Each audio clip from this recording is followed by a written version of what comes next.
Sebelum menyerang saya, itu pelaku ini sempat menuangkan air keras dari botol ke gelas atau mug kaleng itu.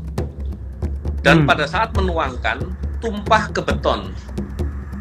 Beton di tempat dia sedang bersiap mau menyerang.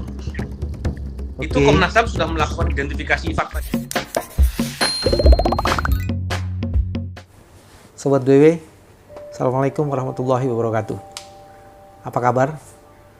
Semoga sehat dan waras masih di bulan Ramadan. Malam ini, tanggal 29 April 2020, saya ingin mengontak teman saya yang sekarang masih bekerja di KPK, Saudara Novel Baswedan. Besok itu akan ada sidang di mana Novel adalah salah seorang saksi, yaitu saksi korban. Dan yang menarik, besok sidangnya dilakukan secara telekonferensi, di mana terdakwanya itu berada di rutan dan kemudian saudara Novel yang harus ke pengadilan. Saya ingin bertanya kepada saudara Novel, apa yang dia sudah siapkan dan bagaimana sih pendapat dia mengenai kasus itu. Nanti kita dengarkan pembicaraannya. Ya. Besok sidang tuh jam berapa ya Mas? Soal sidang besok lah, persiapan besok. Iya, besok sidang jam 10 Pak. Jam 10 ya. Di PN Jakarta Utara di Jalan Gajah Mada. Kok Jakarta Utara Jalan Gajah Mada? Iya, sekarang PN Jakarta Pusat yang lama dipakai buat Jakarta Utara. Oh oke. Iya betul. Jakarta Pusatnya malah pindah ke dalam kan? Kemayoran. Iya, Bungur Pak, dekat Kemayoran. Oke. Ini berarti besok sidang, terdakwanya namanya siapa Mas? Saya sampai lupa nama terdakwanya. Soalnya sulit Pak, saya itu kan bertanya kepada penyidik. Saya bilang, apa sih yang membuat penyidik yakin bahwa ini pelakunya? Tentunya ke pertanyaan saya ini kan harusnya dijawab dengan korelasi dengan bukti ataupun fakta peristiwa. Tapi tidak bisa dijelaskan. Akhirnya saya jadi yang pemeriksaan tanggal berapa itu? Ya Pak? Yang pemeriksaan tanggal berapa itu ya? Tanggal berapa itu? Oh ya, tanggal 6 Januari Pak. Oke. Jadi Mas Novel tanya ke penyidik, apa yang menyebabkan penyidik yakin bahwa ini pelakunya? Terus jawabannya? Mereka nggak bisa jelaskan. Oke. Dan saya, itu kan menurut saya agak aneh ketika pemidanaan itu atau penetapan tersangka hanya bergantung dari keterangan tersangka saja. Yang menarik, keterangan tersangka ini tidak bersesuaian dengan bukti yang lain. Jadi saya bingung, betulkah ini pelakunya? Walaupun saya tidak ingin mendahului persidangan tentunya kan Pak. Ini mendakwa untuk membebaskan atau gimana nih? Ya pada dasarnya saya ingin tahu seperti apa sih faktanya. Walaupun beberapa hal yang krusial menurut saya. Krusialnya begini Pak. Dalam dakwaan oleh penuntut dalam perkara ini disebutkan bahwa pelaku ini melakukan motifnya dendam. Yang menarik adalah penuntut mengatakan itu hanya bergantung dari keterangan tersangka saja.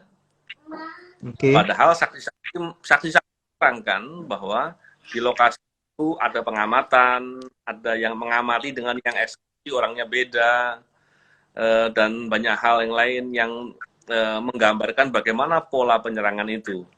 Hal itu juga dikuatkan dengan hasil laporan dari Komnas HAM yang mengatakan serangan kepada saya itu terorganisir dan sistematik.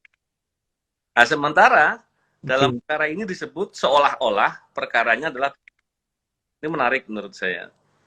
Terus yang kedua, ada kejanggalan yang kedua yang sangat signifikan.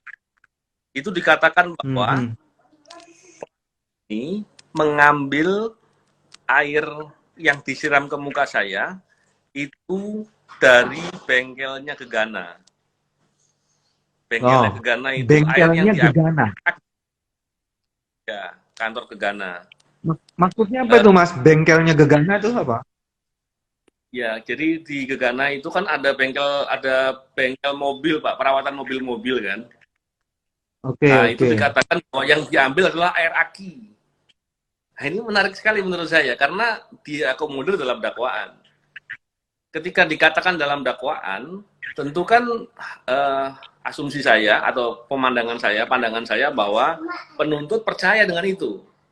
Padahal fakta yang terjadi ada dua hal yang bertolak belakang. Yang pertama, sebelum menyerang saya, itu pelaku ini sempat menuangkan air keras dari botol ke gelas atau mug kaleng itu. Dan pada saat menuangkan, tumpah ke beton. Beton di tempat dia sedang bersiap mau menyerang. Itu Komnas HAM sudah melakukan identifikasi fakta itu. Sudah melakukan foto dan kawan-kawan di koalisi sipil dan di tetangga-tetangga yang dari masjid juga melakukan investigasi itu. Beton yang kena tetesan air keras itu melepuh, Pak. Artinya, jadi kalau itu air aki, tidak mungkin air aki ya? Ya, kalau itu air aki tidak mungkin melepuh. Terus yang kedua, dikatakan oleh saksi-saksi yang sempat mengamankan mug yang tertinggal setelah dipakai untuk menyiram ke saya, itu ditemukannya dengan keadaan berdiri mugnya. Dan ada sisa air keras di dalam mug itu. Kenapa bisa dikatakan air keras? Karena ketika orang yang mengamankan ini, tentunya karena yang mengamankan juga paham investigasi, jadi dia mengamankan dengan tidak meninggalkan jejak sidik jari di mugnya. Dia pegang di bibirnya dengan menggunakan kertas koran atau apa saya lupa. Dan dia ingat sekali, saksi-saksi ini ingat sekali, beberapa saksi, baunya menyengat sekali. Ini berbeda karakteristik air aki dengan air keras. Air keras menyengat, air aki tidak menyengat baunya. Nah, dua fakta itu sangat bertolak belakang. Yang menurut saya sepertinya salah yang disebut dalam dakwaan itu. Gitu, Pak. Jadi banyak fakta-fakta yang bertentangan satu dan lainnya ya, antara yang dirumuskan dan dalam kenyataan itu berbeda. Betul. Berapa jumlah saksi sih Mas semuanya? Saya nggak tahu, Pak. Saya nggak tahu soal berkas perkaranya. Novel salah satu saksi aja sih. Iya. Terus untuk menghadapi sidang besok, jadi seperti apa sih Mas kalau materinya dalam dakwaan seperti itu, Mas Novel sendiri mengetahui setelah kejadian itu yang lain, itu apa yang mesti dilakukan besok ini? Ya, tentunya sebagai warga negara saya berkewajiban untuk hadir ketika dipanggil menjadi saksi. Dan tentunya ketika ada proses persidangan, saya mengawali dengan berpikir positif. Tetapi tentunya tidak menghilangkan berpikir kritisnya, Pak. Hal ini penting karena kalau kita lihat di fakta-fakta nanti, tentunya kita akan bisa mengurai.